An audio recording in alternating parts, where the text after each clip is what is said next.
ایمان رہتا ہی نہیں ہے، دل سے ایمان نکل جاتا ہے۔ اسلامک اسپیچ مذہبی اسکالر حضرت مولانا عبدالغفور حیدری اسپیچ۔ صلی وسلم علی رسولہ الکریم، اما بعد فاعوذ باللہ من الشیطان الرجیم، بسم اللہ الرحمن الرحیم۔ بلا من کسب سیئۃ واحاطت به خطیئتہ فاولئک اصحاب النار هم فیہا خالدون والذین آمنوا وعملوا الصالحات اولئک اصحاب الجنۃ هم فیہا خالدون۔ عزیزان محترم، میرے عزیز سامعین گرامی، آج آیت نمبر 81 اور آیت نمبر 82 آپ کے سامنے درس کی صورت میں پیش خدمت کر رہا ہوں۔ آج کچھ وضاحتی بیانات ہوں گے۔ آج کے بیان میں جو کل ہم نے پڑھا تھا، یہود کہتے تھے ہم کچھ وقت کے لیے جہنم میں جائیں گے پھر نکالے جائیں گے، تو یہاں سے یہ بیان خلود فی النار کا ضابطہ اللہ تعالیٰ بیان کر رہا ہے کہ جو جہنم میں داخل کیے جائیں گے ان کے حوالے سے قرآن مقدس نے کیا فرمایا؟ بلا من کسب سیئۃ واحاطت بہ خطیئتہ فاولئک اصحاب النار۔ آگ تمہیں کیوں نہیں چھوئے گی؟ یہودی کہہ لیتے نا ہمیں آگ نہیں چھوئے گی، ہم آگ میں نہیں جائیں گے۔ فرمایا بلا من کسب سیئۃ واحاطت بہ، آگ تمہیں کیوں نہیں چھوئے گی؟ جو لوگ بھی بدی کماتے ہیں، واحاطت بہ خطیئتہ، تو ان کی بدی انہیں گھیر لیتی ہے، ان کی بدی انہیں گھیر لیتی ہے۔ فاولئک اصحاب النار، اور یہی لوگ تو ایسے لوگ ہی دوزخی ہیں، ایسے لوگ ہی جہنمی ہیں، ایسے لوگ ہی آگ کے حقدار ہیں۔ ہم فیہا خالدون، اور یہی لوگ ہمیشہ ہمیشہ آگ میں رہیں گے۔ جی اگر کوئی یہاں علماء کرام نے بڑی تفصیل کی ہے، ابن کثیر رحمۃ اللہ علیہ نے یہاں جو خطیئت یعنی کہ جو گناہ ہے، جو گناہ کی تفسیر علماء کرام حضرت ابن کثیر رحمۃ اللہ علیہ نے اپنے تفسیر میں کیا ہے کچھ صحابہ کرام کے روایتیں پیش کرتے ہوئے۔ پہلے وہ حضرت ابن عباس رضی اللہ عنہ کی روایت پیش کرتے ہیں کہ یہاں جو برائی ہے نا، برائی سیئۃن یعنی کہ جو برائی کمائی، اس برائی سے مراد حضرت ابن عباس رضی اللہ تعالیٰ کی دو روایت اس نے پیش کی ہے۔ پہلے روایت کے جو ہے نا بنا پر انہوں نے کہا کہ حضرت ابن عباس رضی اللہ تعالیٰ نے فرمایا یہاں برائی سے جو مراد ہے نا وہ کفر مراد ہے، اور وفی روایت حضرت ابن عباس سے روایت ہے کہ یہاں برائی سے مراد شرک مراد ہے۔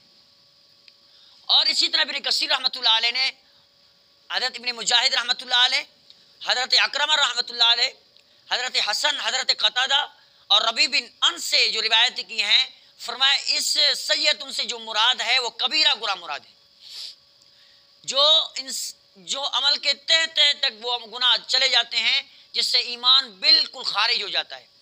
ایمان کس طرح سے خارج ہو جاتا ہے؟ تو فرمایا کہ گناہ کی مداومت، ہمیشگی، گناہ پر ہمیشگی کا نتیجہ بالآخر یہ نکلتا ہے انسان کا کہ انسان کے جسم میں ایمان رہتا ہی نہیں ہے، دل سے ایمان نکل جاتا ہے۔ ایک شخص اپنے آپ کو مسلمان سمجھتا ہے لیکن گناہ اتنا کیا، مثال اگر کوئی سود خور ہے اور وہ اس سودی کام سے باز نہیں آ رہا، باقی وہ نماز بھی پڑھتا ہے اور تہجد پہ بھی اس کا جو ہے ہمیشگی ہے، تو اس ایک گناہ کی برائی کی وجہ سے اس کے گرد یہ برائی چکر لگاتی اتنا چکر لگاتی ہے کہ اس کی ساری نیکیاں ختم کر دیتی ہے۔ یعنی سود خوری کی وجہ سے، اس کبیرہ گناہ کی وجہ سے اس کی کوئی عمل باقی نہیں رہتی، سارے عمل ختم ہو جاتے ہیں۔ یہ سب بڑے گناہ یعنی گناہ کبیرہ کی وجہ سے۔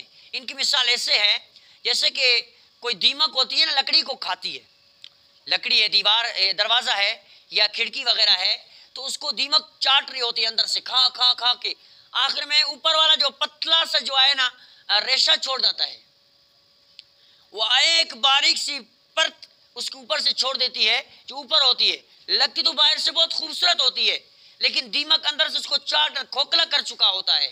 باہر سے جتنا ہی خوبصورت کی نہ ہو، اندر سے اس کو دیمک نے چاٹ کر ختم کر دیا، اب اس کے اندر کوئی مضبوطی نہیں رہی۔ تو جو کبیرہ گناہ کرتے رہتے ہیں وہ گناہ کر کے اتنے حال تک پہنچ جاتے ہیں کہ ان کے اندر ایمان نہیں رہتا، اس دیمک کے چاٹنے کی طرح، جس طرح سے لکڑی باہر سے خوبصورت ہوتی ہے لیکن اندر سے اس کا کوئی حال وغیرہ نہیں ہوتا۔ تو فرمایا کہ یہی لوگ اولئک اصحاب النار، یہی لوگ جہنمی ہیں۔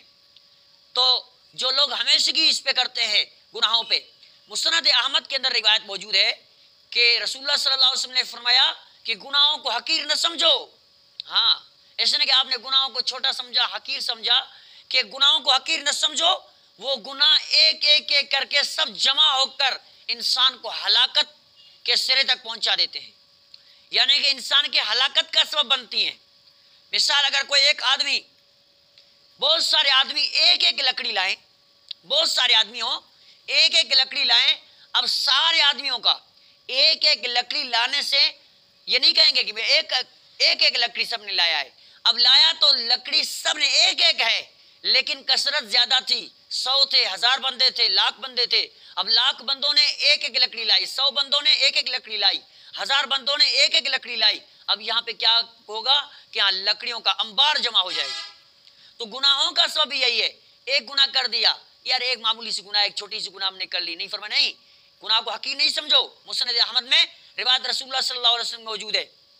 تو گناہ ایک ہوتا ہے، ایک گناہ کیا، دوسرا کیا، تیسرا کیا، چوتھا کیا، پانچواں کیا، چھٹا کیا، 100 کیے، 1000 کیے، اب انبار بن گئی۔ ایک ایک گناہ انسان کی ہلاکت کا سبب بنتی ہے اور انسان کو ہلاک کر دیتی ہے، اور آخر میں یہ فیصلہ ہوگا اولئک اصحاب النار، یہی لوگ جہنمی ہیں، ہم فیہا خالدون، یہی لوگ ہمیشہ جہنم میں رہیں گے اور جہنم سے کبھی نہیں نکلیں گے۔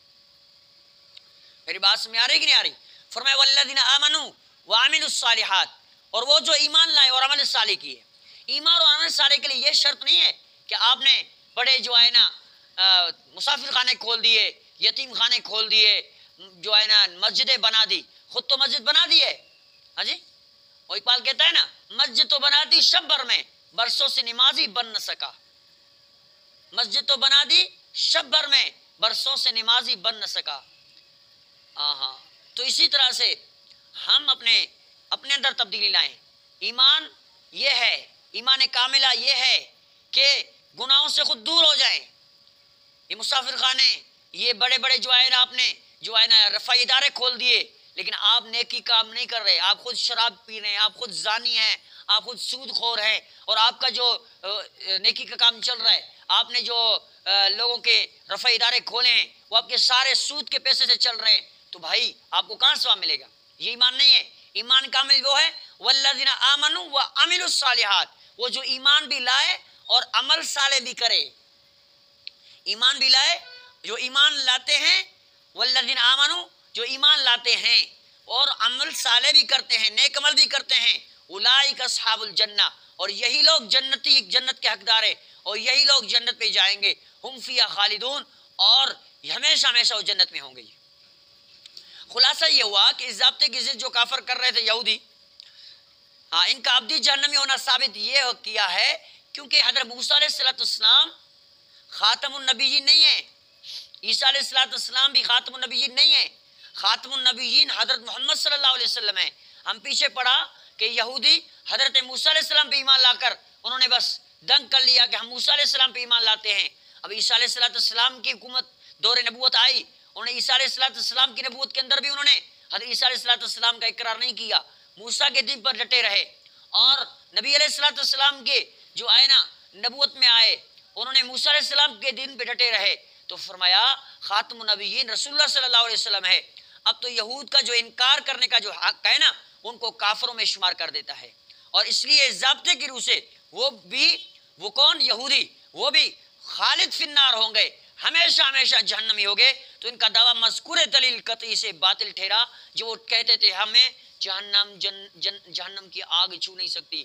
جناب جہنم کی آگ نے آپ کو ہمیشہ ہمیشہ کے لیے تباہ کر دیا۔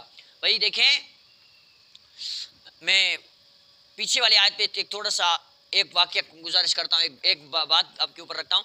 پیچھے والے واقعے پر ایک جو ہے نا جملہ جو رہ گیا تھا، وہ جملہ یہ ہے کہ علماء کے ہاں یہ اصول ہے، اصول یہ بہت ڈنکے کے چوٹ پہ مانی جاتی ہے، المعاصی برید الکفر، جو گناہ ہے یہ کفر کی ڈاک ہے، یعنی جمع خانہ ہے۔ ہاں، جو اس پہ گناہ کرتا ہے وہ جمع ہوتا جاتا ہے، پھر اسی طرح سے جب تک اس نے اس سے توبہ نہیں کیا تو کبھی بھی اس کو چھٹکارا، اس کو معافی نہیں مل سکتی۔ اللہ کریم سے دعا رب العالمین ہمیں گناہوں پہ ندامت اور گناہوں سے معافی مانگنے کی توفیق نصیب فرمائے۔ وآخر دعوانا الحمدللہ رب العالمین۔